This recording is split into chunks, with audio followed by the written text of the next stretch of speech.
悪霊退散. As hope started to fade away, there was no sign of a reveal happening at Pairs Game Week. Michael Murray and Harada was not teasing anything, they were not saying anything, all hope was fading. IGN came through and saved the day. They dropped the trailer, revealed 4 characters. Michael Murray and Harada both quote tweeted it. Players were expecting a reveal, and a reveal is what we got, and reveals is what we will continue to get. The information that was in this trailer sent shockwaves around the community. Everyone was celebrating. Some people were not. There was some people who was very devastated to see how Steve Fox looked. Look at what they did to my boy. His face looks crazy. Like the shading is weird, the hair is weird. It's a little bit chubby on the cheeks. I guess they kind of wanted to make him a little bit different from like the other characters. Every character can't have a chiseled jawline, but this guy, he just doesn't look the same. It's weird because when you think of a character like Harong, who looks magnificent, even Lars got a huge makeover. We were expecting Steve Fox to be the greatest of the greats, but his gameplay model just is not up to par. Everyone is saying it. Low-High, Tendo, even High Buff Gigas unanimously thinks something is wrong with this guy's face. But he's not the only character facing some level of scrutiny. When Zafina was shown off, everyone was like, why? Why is she there? You know, I'm a big Zafina fan, but I do get it. You know, she has consistently been one of the least popular characters throughout the whole entire game. From Tekken 7 to Tag 2, and I don't know about her statistics in Tekken 6, but I'm guessing she wasn't super popular in that game and then not popular in these games. Players are just scratching their head wondering why they brought her back instead of a fan favorite like Eddie or Armor King or whoever. Me personally, when I saw in Tekken 7 she had Azazel in her hand, I knew for sure this character was here to stay. For as long as that's in her hand, she is remaining a part of the game. But here's one thing about the developers. They know just as well as we know, even better, where these characters fall statistically and with the data. They know that players will look at Zafina and think, why is she here? They know they have to give us a good reason, gameplay wise, to pick this character. A huge overhaul, new moves, new this, exciting. Like if you focus just on her rage art alone, the snippet that we saw, her rage art looks like one of the best rage arts out of all of them. The animations here, it tells so much about the character and it's brilliant. Another character who's brilliant, or I guess you would say excellent. Better yet, marvelous. Marvelous is now what Lei Chaolan says. There was a lot of talks about the goggles. You know, we talked about this in the past video, but his outfit looks amazing. Everyone loved it. The community quickly made memes of him holding that combat grenade.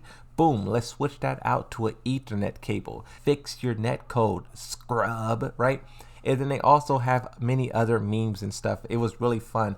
That's one thing the Tekken players do not lack in. When they are excited and motivated, memes will flow.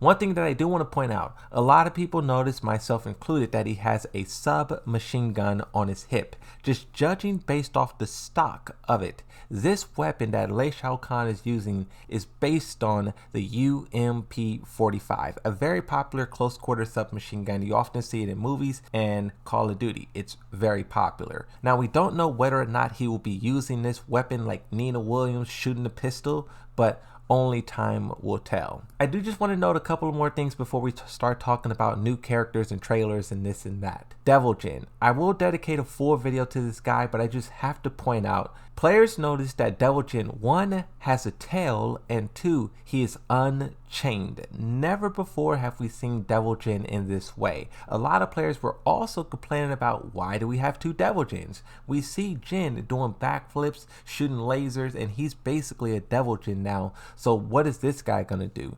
I mean, just judging off of like this guy, with like the way he looks, the way his character panel teased, whatever it looks, he looks evil. He looks dark. players are speculating that this could be like a true, like, dark version of Devil Jin. I'll dedicate a video to him later, so I'll save all the theories and speculations for that. But let's talk about the 2 remaining characters. 32 character roster is what Tekken 8 will be. Some players say it's not enough, some players say it's just perfect. My prediction way back 1 year ago was 32 characters exactly, so this is exactly what I expected.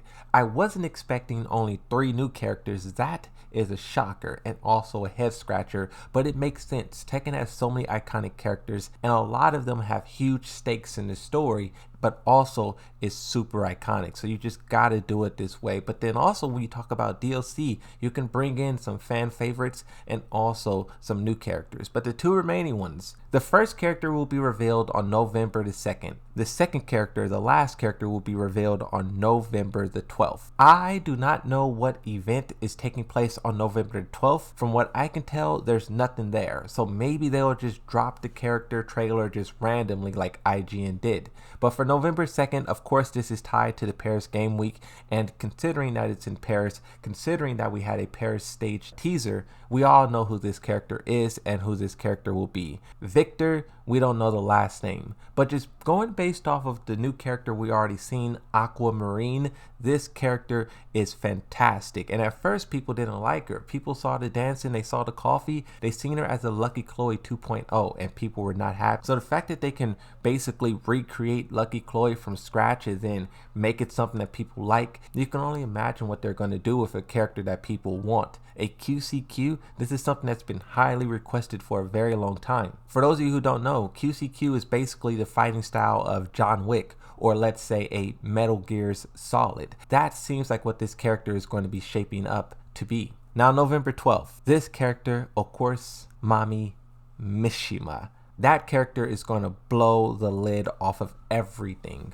But once those 2 trailers drop, the reveals does not come to an end. Yes, all 32 characters is out, but all 32 characters does not have their individual gameplay trailers. If you think back all the way to the start of the year, January or February, I think it started, the weekly trailers, they showed off Jin, Kazuya, Jun Kazama, all of them.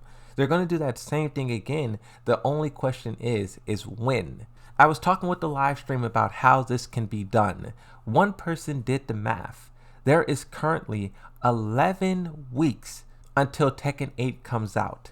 And the reason why this is important is because if you're going to do a trailer every week, it's 11 perfectly. I have it here. From November to January, the yellow markers on the 2nd and the 12th is of course the 2 new characters. The blue marker on the 7th is the Game Awards. That's the 7th. The blue marker on the 12th, the 13th, and the 14th in January is the Tekken World Tour Finals. We'll talk about that in just a second. But you can see here, the reddish pink markers that goes all the way from the 6th of November, it skips the 13th, it goes all the way through November, and all the way to the 26th of January. Players, now this is not confirmed, but players are predicting one gameplay trailer will be dropped I put Monday because that's kind of when they do it, but it could be Tuesday, it could be Thursday, Friday, Wednesday, whenever. But one trailer every week for the next 3 months until the game releases. If they don't do it this way, how else will they do it? You have 11 trailers. There's no way they could dump all of that stuff in November. I mean, they can, but at some point in time, you're kind of cannibalizing your own product. You wanted to spread it out a little bit. Doing it in November and December, that would be pretty cool. Jam pack, and then January, players could kind of take a little breather. Something else that I was thinking about too, my own prediction, I think they will do a third beta, a open beta, and you would have to do that before the 22nd of January, so they may have to do a double reveal or something like that, who knows. The point is, they have 11 characters whose trailers they need to put out, and they need to do it fast. Now, the order of the trailers, I think we have it. If you pay close attention to the IGN trailer, they show all the characters in a specific order. The order matches perfectly with what they show at the very end. It starts with Yoshimitsu, Steve Fox, Dragunov, Leo, and then it follows all the way through. The weekly trailers may just as well follow this same pattern as well. Just keep that in mind. Now let's jump to the Tekken World Tour and talk about that. Players, once again, another big theory that I see going around, and I just want to talk about it.